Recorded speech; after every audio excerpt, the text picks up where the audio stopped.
Halo, Assalamualaikum warahmatullahi wabarakatuh. Bertemu lagi dengan Ibu di mata pelajaran Pendidikan Pancasila dan Kewarganegaraan. Sebelum dilanjut, bagi yang baru bergabung atau ketinggalan mata pelajaran, silahkan cek di playlist. Ibu akan simpan linknya di atas. Di sana tersimpan semua bab yang bisa kalian simak.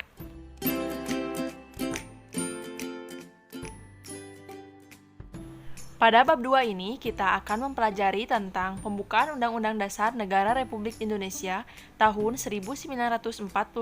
Coba kalian simak terlebih dahulu tujuan dari pembelajaran yang akan kita capai pada bab ini. Yang pertama, makna alinea pembukaan Undang-Undang Negara Republik Indonesia tahun 1945, yaitu merupakan sumber motivasi dan inspirasi, tekad, semangat, serta cita-cita hukum dan moral yang ingin ditegakkan oleh bangsa ini.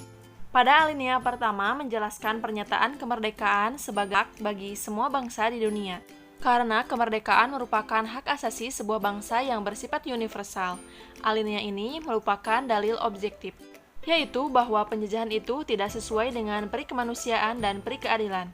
Penjajahan bertentangan dengan nilai-nilai kemanusiaan, karena penjajahan memandang manusia tidak memiliki derajat yang sama. Alinea pertama ini juga menjadi sebuah landasan hubungan dan kerjasama dengan negara lain, bangsa dan negara termasuk warga negara, harus menentang setiap bentuk yang memiliki sifat penjajahan dalam berbagai kehidupan, tidak hanya penjajahan antar bangsa terhadap bangsa, tetapi juga antar manusia, karena sifat penjajahan dapat dimiliki dalam diri setiap manusia. Jika alinea pertama pembukaan Undang-Undang NKRI tahun 1945 menyatakan hak kodrati untuk merdeka, maka alinea kedua menjabarkan penilaian para pendiri bangsa. Alinea kedua ini juga menjelaskan bahwa kemerdekaan sebagai cita-cita bangsa ini telah sampai pada saat yang menentukan perjuangan bangsa Indonesia dalam merebut kemerdekaan. Hal ini berarti timbulnya kesadaran bahwa kemerdekaan dan keadaan sekarang tidak dapat dipisahkan dari keadaan sebelumnya. Kemerdekaan saat ini merupakan perjuangan para pendahulu bangsa Indonesia. Mereka telah berjuang dengan pengorbanan jiwa dan raga demi kemerdekaan bangsa dan negara ini. Sebagai bangsa Indonesia, kita harus menyadari bahwa kemerdekaan bukanlah akhir dari perjuangan bangsa. Kemerdekaan yang diraih harus mampu menghantarkan rakyat Indonesia menuju cita-cita nasional, yaitu negara yang merdeka, bersatu, berdaulat, adil, dan makmur. Jika Indonesia dipandang sebagai sebuah negara yang merdeka, berarti Indonesia adalah negara yang bebas dari kekuasaan bangsa lain dan dapat menentukan nasibnya sendiri. Kemudian, jika bangsa Indonesia dipandang sebagai negara yang bersatu, berarti dalam tiap warga negara muncul kebulatan tekad untuk mewujudkan cita-cita bersama. Kemudian, jika bangsa Indonesia dipandang sebagai negara yang berdaulat, berarti ada kebebasan menentukan tujuan dan nasibnya sendiri, dengan kekuatan dan kekuasaannya sendiri, sederajat dengan bangsa-bangsa lain. Selanjutnya, Indonesia yang adil berarti terwujudnya keadilan antar warga negara serta kesetaraan hak dan kewajiban tiap warga negara Indonesia. Serta Indonesia yang makmur berarti terpenuhinya kebutuhan warga negara Indonesia, baik kebutuhan material maupun kebutuhan spiritual. Dalam alinea ketiga terlihat bahwa proklamasi dan pembukaan UUD NKRI tahun 1945 merupakan satu kesatuan yang tak terpisah. Alinea ketiga menjelaskan bahwa kemerdekaan yang dicapai oleh bangsa Indonesia adalah rahmat dan anugerah dari Tuhan Yang Maha Kuasa. Hal ini merupakan motivasi spiritual, perwujudan sikap dan keyakinan bangsa Indonesia terhadap Tuhan Yang Maha Esa. Melalui alinea ketiga ini, bangsa Indonesia meyakini bahwa tanpa rahmat Tuhan Yang Maha Kuasa, maka bangsa ini tidak akan merdeka. Kemerdekaan yang dicapai tidak semata-mata hasil jerih payah perjuangan bangsa Indonesia, tetapi atas kuasa Tuhan Yang Maha Esa. Selain itu, alinea ketiga ini memuat motivasi real dan material, yaitu keinginan luhur bangsa supaya berkehidupan yang bebas. Kemerdekaan merupakan keinginan dan tekad seluruh bangsa Indonesia untuk menjadi bangsa yang bebas dan merdeka. Bebas dari segala bentuk penjajahan, bebas dari penindasan, dan bebas dari menentukan nasib sendiri.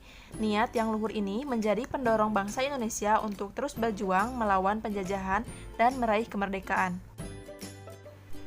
Selanjutnya, pada alinea keempat, yang menjelaskan prinsip-prinsip serta pokok-pokok kaidah pembentukan pemerintah Indonesia diperinci lebih lanjut.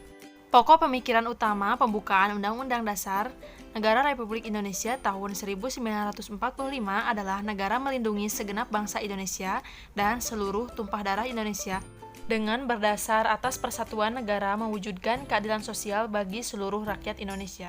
Tujuan pokok tersebut merupakan arah perjuangan bangsa Indonesia setelah merdeka. Kemerdekaan yang dicapai harus diisi dengan pembangunan di segala bidang untuk mewujudkan tujuan negara. Dengan demikian, secara bertahap terwujud cita-cita nasional, yaitu negara yang merdeka, bersatu, berdaulat, adil, dan makmur. Undang-Undang Dasar merupakan batang tubuh atau pasal-pasal. Hal ini menegaskan prinsip Indonesia sebagai negara hukum. Pemerintahan diselenggarakan berdasarkan Undang-Undang Dasar, tidak atas dasar kekuasaan belaka. Segala sesuatu harus berdasarkan hukum yang berlaku. Setiap warga negara wajib menjunjung tinggi hukum tersebut.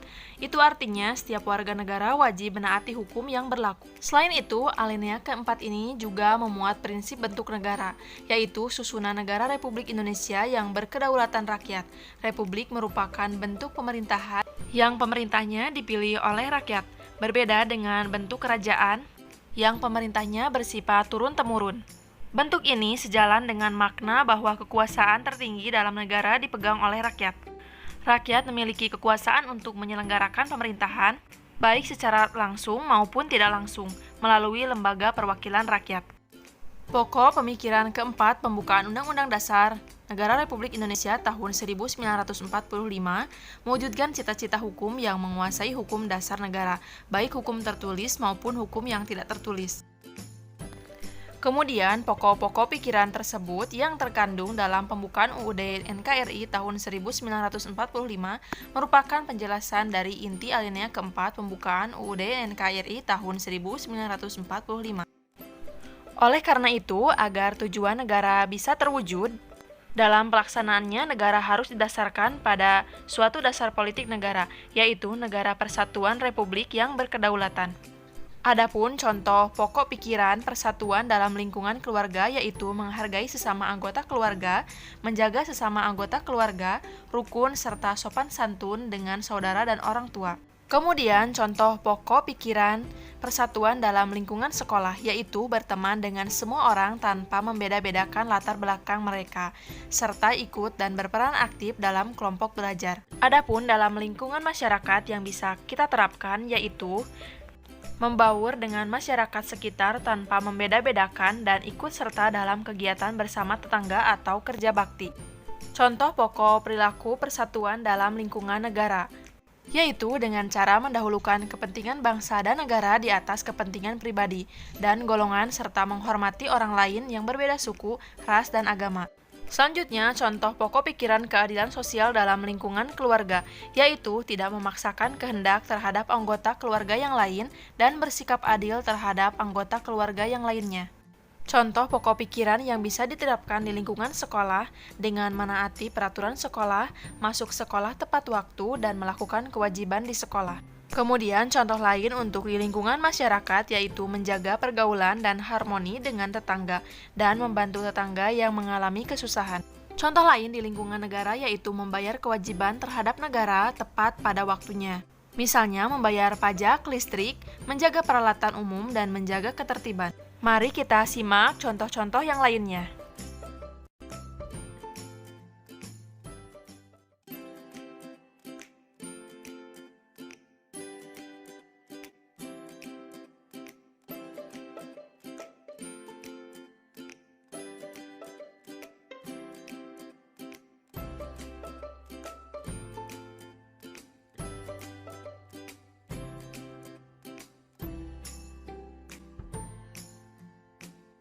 Itu saja materi yang bisa Ibu sampaikan untuk hari ini. Semoga bermanfaat dan kalian bisa mengimplementasikannya dalam kehidupan sehari-hari. Wassalamualaikum warahmatullahi wabarakatuh.